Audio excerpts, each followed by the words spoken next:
Okay, hello, welcome. Thank you all for being here.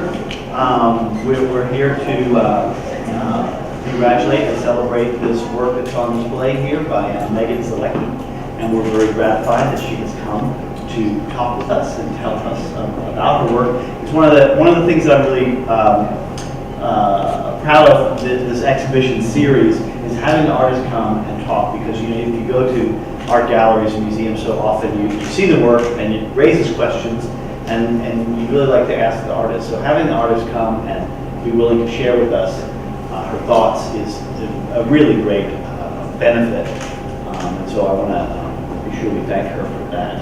So Megan grew up in the New River Valley. She got a fine arts degree from Radford University, where she also, I think, minored in English. And she works at the Virginia Museum of Fine Art in an interesting capacity there, documenting the work that they have. And she's been painting for, well, a number of years. I actually don't know how many years she's been painting. Your whole life. Officially. 5 years besides. And this is a new series of work. It's a little different, she has told me, from some of the earlier things she's done. But she encourages you to ask questions, and she wants to tell us a little bit about her thoughts on art and her work. And I would like to ask you all to welcome Megan Zalecki.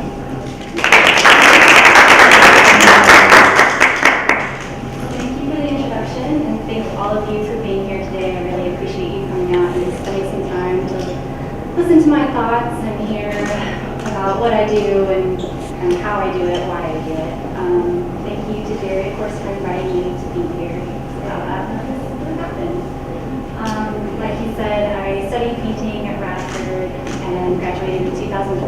And since then, I've been in Richmond wearing all kinds of different hats. Since I've been there, I've been a gallery intern and a volunteer and a freelance writer. And of course, now I work at the Fine Art Museum as the Imaging Resources Coordinator. So when I'm not at work, I'm working on what you see here today.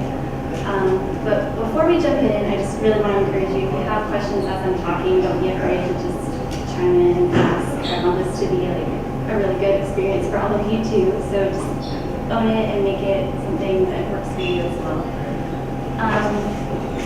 I'm going to open up by reading something that I wrote. And as a painter and a writer, the two processes I find really complement and inform each other along the way. And with this series of work that you see here, writing was really instrumental for me anytime I was feeling stuck. And with work like this, it's kind of easy to get lost in, well, how do I know this is finished? Or how do I know it's really saying what I want it to say? So journaling was really important to the practice, because it really gave me insight into myself, really, about what I was trying to do. So I'm going to start off with reading this, and then we'll just kind of go from there. All right. So it says, edge of my memory. Recall, remember. From a garden lifted, remembering spaces, from the outside, from the in. Inner remembrances, outer constructions. Voice of play, voice of reason, or figment of my imagination. Atmospheric remembrances, atmosphere of gardens, atmosphere through interior, through introspection. From a garden I was lifted, sensing and remembering spaces. A glance, the mind, something seen, something, some sense. Back in a time when my vision was perhaps more focused and keen. Back to a place no way this world passed feeling, and the colors were born from I was dreaming.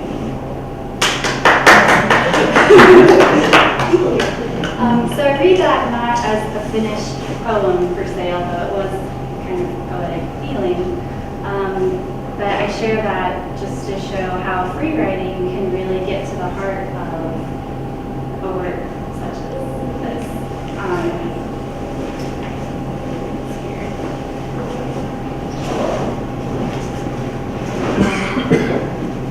So really what the work is trying to do is access and explore the process of memory and intuition and nature and this idea of there but not quite and almost. And almost is, that which is really close to becoming something, right? It's very close, it's near, but not quite. And for me, that really embodies the process of memory. Memory is a way of making that which is not near to us, such as our past experience, immediately close to us, immediately accessible. In a way, it's kind of like time travel. So what you see on the wall here are memories, but not necessarily memories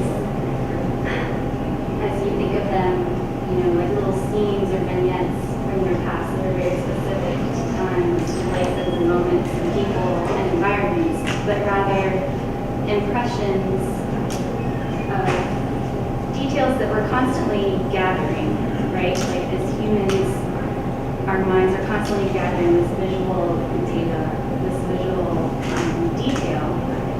And what do we do with all the information that we gather, whether we intend to or not? When we dream, we remember, we misremember, we fill in the blanks, what we think we've remembered accurately, but maybe we didn't. We synthesize, we categorize, we create. And for me, this is really why I choose to work intuitively. Because I see intuition as a way to access those impressions, those fleeting glances that sometimes stick with us and sometimes don't. Intuition, for me, was kind of difficult to define at first, working this way as a challenge. Because it did, I only knew intuition as like that gut feeling that you get when you have to make a decision, right? But I was really excited to read in a psychology magazine that there are studies that suggest intuition is often informed by your past experience or your memory. And when I read that, I was so excited because it just seemed like perfect, right? Like this goes hand in hand, intuition and memory. Another definition is an immediate, unreasoned sense of truth. And I was really struck by that because, we live in a very logical, reasoned society. We need logic, we need reason, of course we do. But for me, working intuitively made the most sense. And it gave me a place to play and to access memories and impressions that I wouldn't through a logical, reasoned route. This is more of a comment. When you said that about memories and stuff, we have light memories, we have dark memories, we have busy memories, we have, like in that painting right there, there's a definite area and then there's vague areas. So I can relate to what you're talking about, memories and putting them into on a canvas, the feeling around English, beautiful. Just each one of these paintings represents some different kind of feeling. Absolutely. And feeling is really important to say that word. Because it's really not, like I said before, trying to recreate a specific memory, right? But really to evoke a feeling of a time or a place. So yeah, like you said, some shapes, forms, and lines are very distinct and very clear, just like we have moments in our lives and our past that stick out to us, that define who we are very specifically and very strongly. And then of course there's like the not so clear and the ambiguous and the vague and the mysterious, but all of that is still stitched into our personal fabrics, and that's what I'm really interested in exploring. Yeah? Well, when you said that nothing is finished per se or everything's vague, is that more because since it's based on our memories, technically as long as you're alive you're going to continue to have more and more memories, so it's just going to continue on and on, or is it more because it's not logical to have something finished because one person's finished is someone else's work in progress? I would say a bit of both. But I would say a bit of both. the idea of finished is kind of difficult with painting, even if I think you're working representation, there's still moments where you can push it further. But for me, finished with these works is really when it achieves the feeling that I've been pondering or meditating while I'm working on it. And meditation is actually very important to the process for me personally. When starting a painting, because it allows me to become grounded and open and not as influenced by the immediate sensations like Instagram notifications going off over here, and you know, we have access to so much images and information that I really have to get in a quiet place to begin. Okay, I have a comment. I like what you said about how our society is more like left brain, like masculine energy. And I like how you're being creative, because most everyone in society goes from like a male point of view instead of like creative feminine energy, where you're kind of all over the place instead of from point A to point B in this like robot kind of mechanical thing, instead of being like feminine and creative and being able to like be all curvy and outside the box. That is something I've said before that my work since it's basically I wouldn't say like this feminine versus masculine is a role per se, because I think the creative energy that you talk about is essential on all ends of the spectrum. But I think people definitely get that sense from the color things. It's very spiky and soft, and it's got peaches and very dreamy, wispy veils of color almost. And to me, that just emphasizes the I don't want to say fragility of memory, but yeah, that's the word I'm thinking of. Just the accessibility.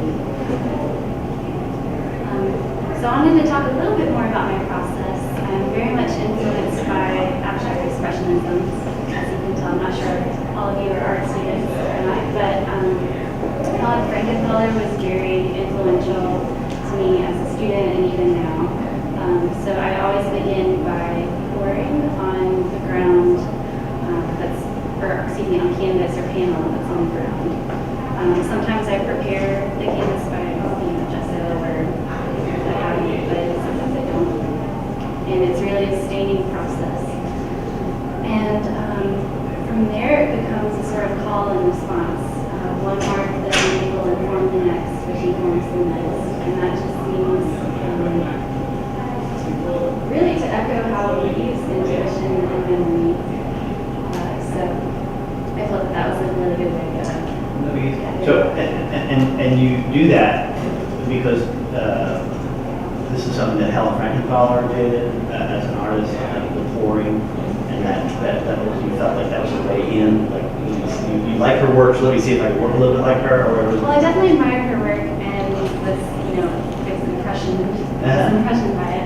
But the act of pouring, the act of moving around the canvas is kind of quiet when you have to wait for this puddle of color to dry before you can move on. So that quiet beginning is, it just went well with what I was trying to do, and it gave me time to really think about what am I trying to access here? Am I going for like this comforting, peaceful feeling that I'm trying to evoke, or am I going for something different? And that really informed the next decision and the next and the next. Other artists that I've looked at recently is Amy Stillman, who is a contemporary painter who does abstractions as well. However, her sense of space is a little more architectural. She works with cartoonish gestures, and there's like a sense of humor to it that I really click with. But she describes painting as a physical process to continue an interior dialogue. And I might be butchering the quote, but she also called it sublinguistic mumbling, which I thought was really cool because sublinguistic mumbling. There are no words really. They're beyond verbal description why we make those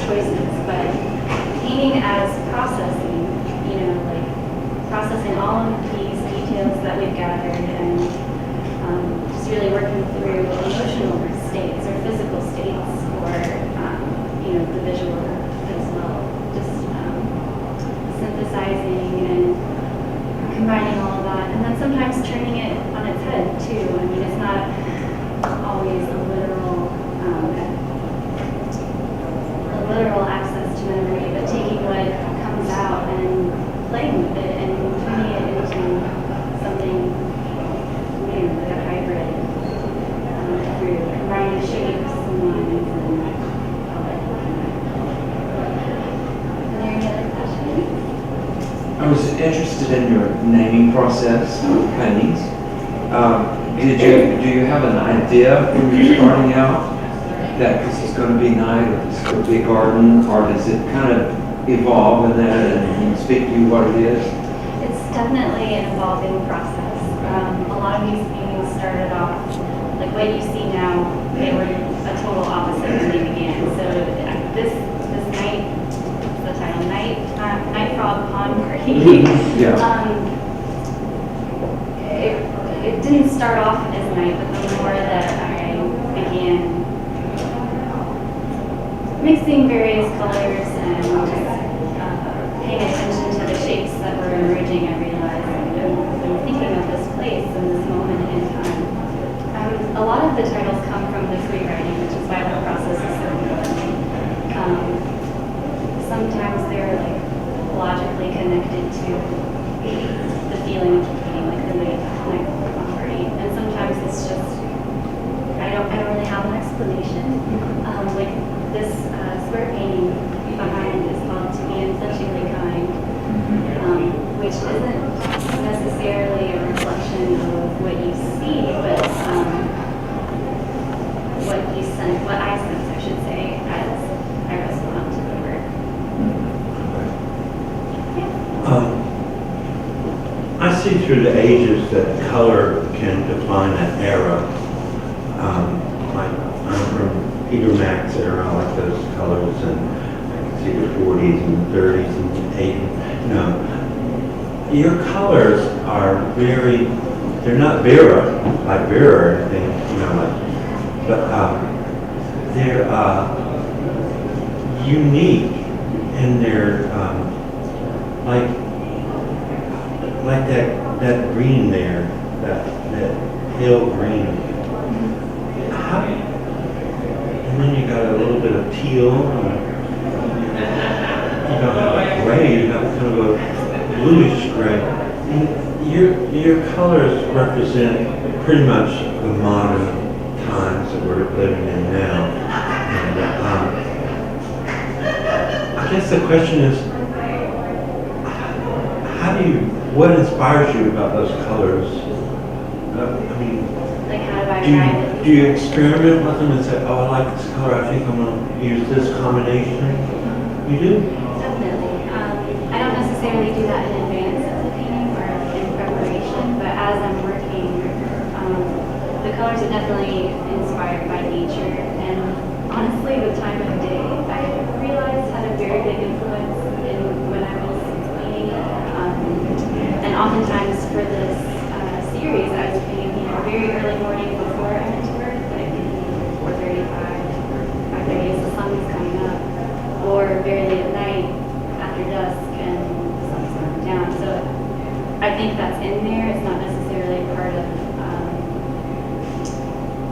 I'm not thinking I'm going to use the color of the sky as I'm painting, but I think it definitely influenced the color choice. Another question, with the memories, when you pick one, do you try and pick a specific one and maybe go like more vague into it, or go something vague and get more specific with the memory? Because like personally, for me, or this could just be a result of bad life choices. Sometimes my memories will get confused and jumbled up. So sometimes when I'm trying to focus on an event, sometimes the more I focus on it, the blurry it gets to me. So. Yeah, that's a really interesting point, and that falls into this idea of like reconstructing memory. And maybe we thought we remembered it one way, but really it was totally another. Right. And yeah, so I think it's a bit of both. I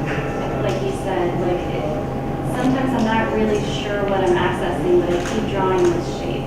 Right. Or I'm just very drawn to this color and I respond to that as I move forward.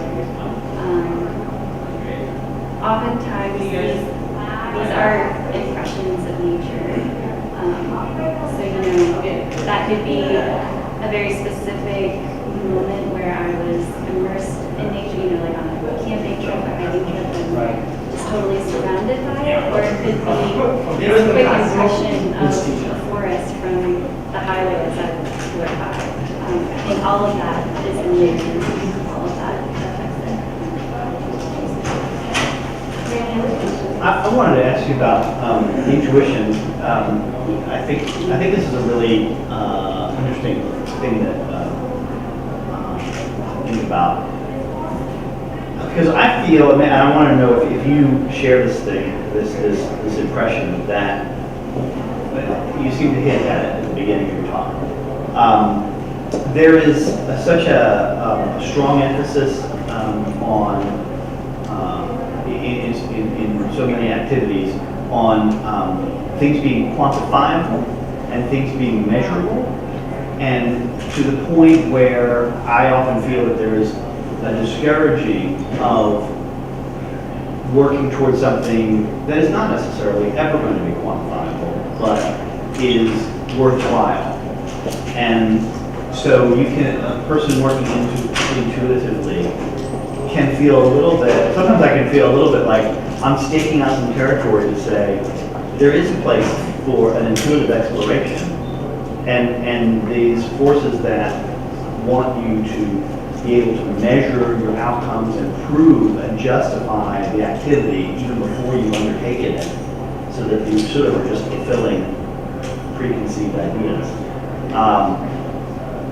It sort of puts the intuitive artist or the intuitive worker in the role of like I say, staking out this kind of like defiant territory. It's almost a defiant thing to work intuitively.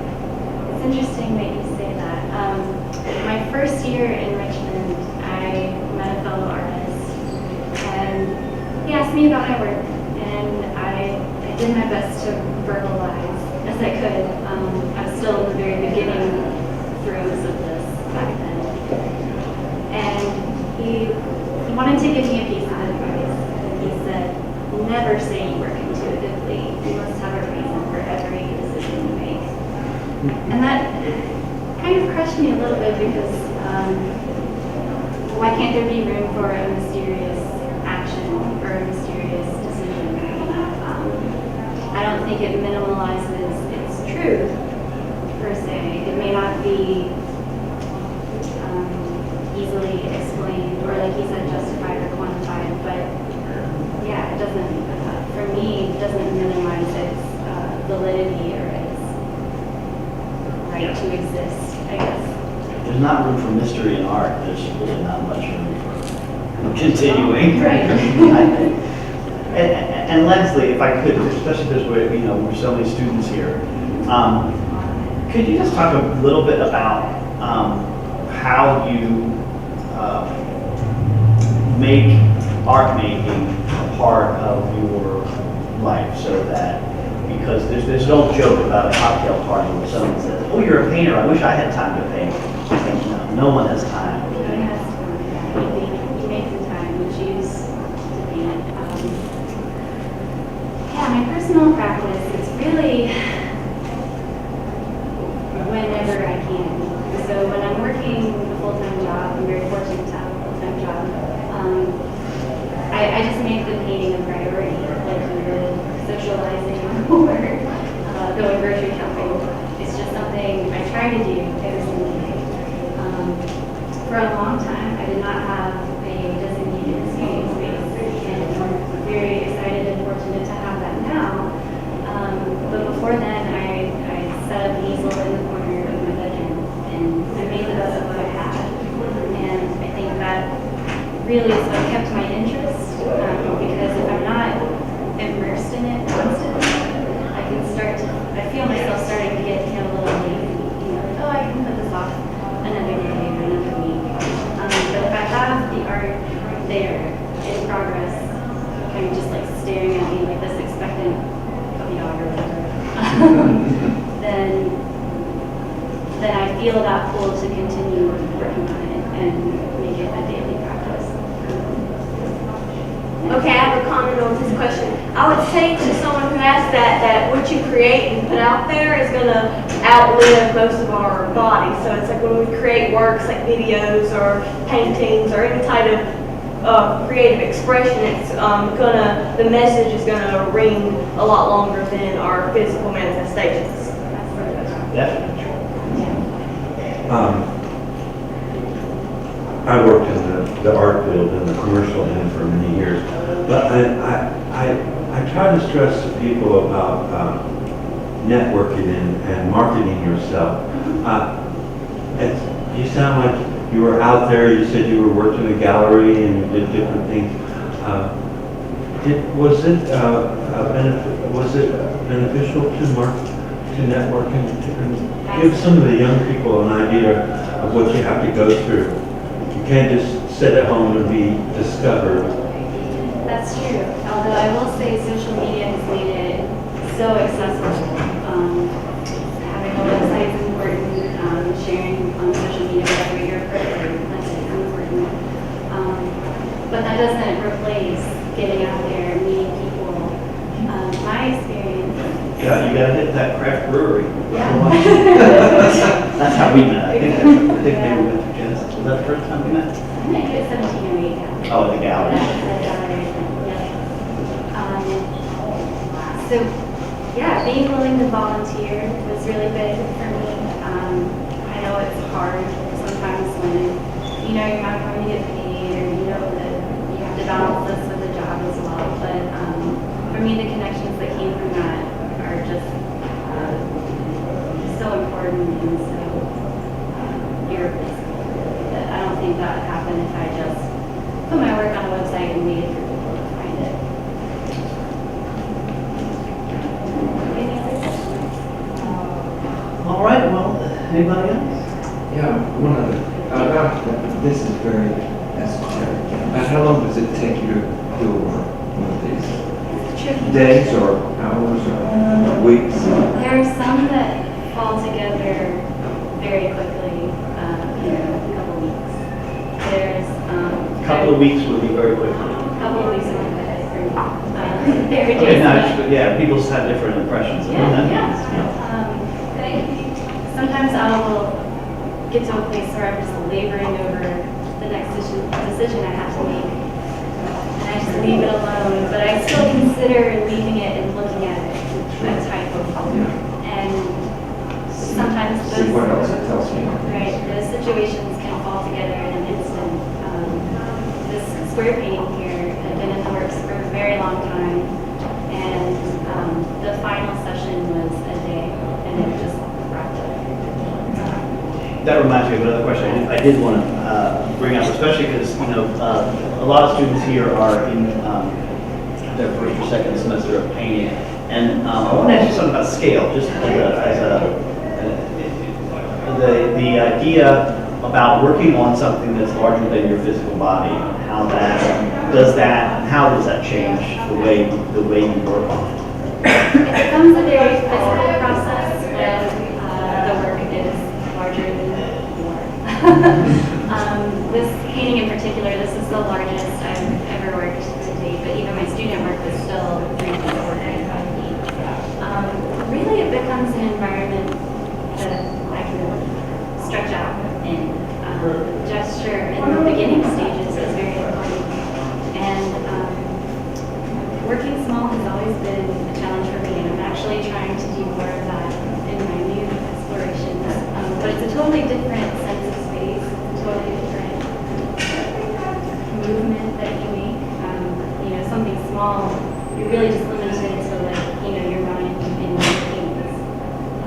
But something as large as this, it can become sweeping, right? And it's on the ground, and I'm moving, walking around it. I have to bend down, I have to lean forward. It becomes a more physical process.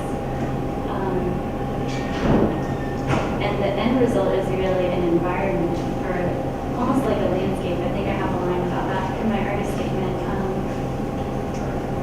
Yeah, just an enveloping environment that you can get lost in. And do you work on are they all done on the ground? You work flat? It varies. It always begins flat. Begins like. Begins flat. And I'll have it up on, I'll usually just prop it against the wall since it's so large. But sometimes I hang them or I top them on the easel. It really depends, once I get about halfway through, sometimes I'll put it back on the floor and pour again, or cover most of it up and leave just a hint of the shape here, and it's almost like starting over, but. Do you use brushes as well? Or? Okay. How big? All sizes. I like line work to be so cross time, so I've got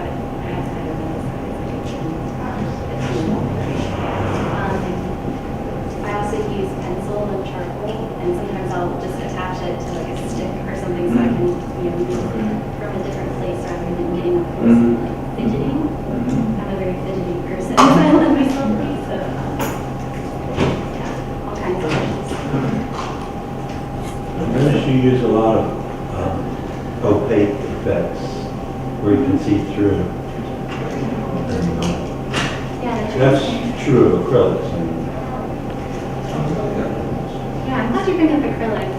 I studied oils for 4 years in my BFA program, and when I graduated, I so very much wanted to continue working in oil, and I do now that I have a designated space.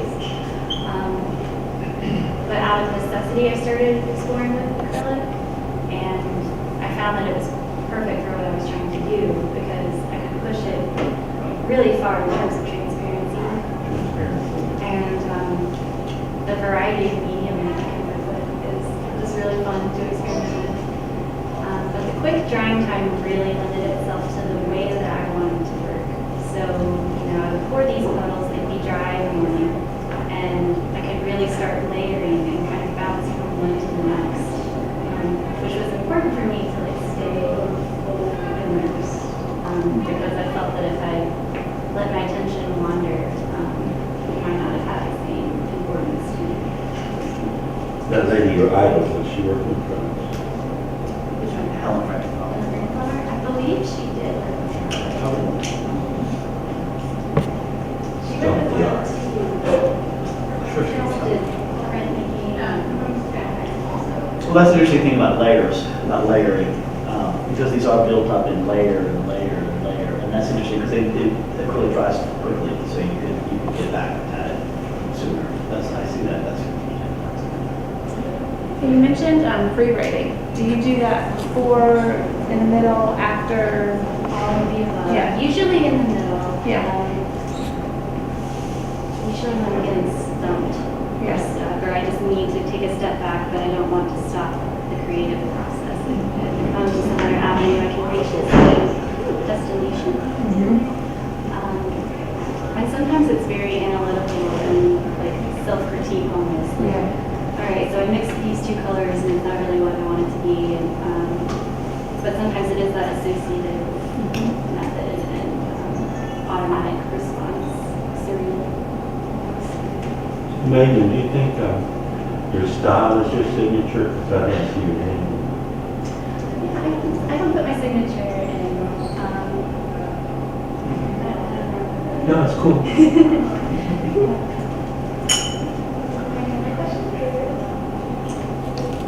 Okay, well, thank you very much. Let's have a round of applause.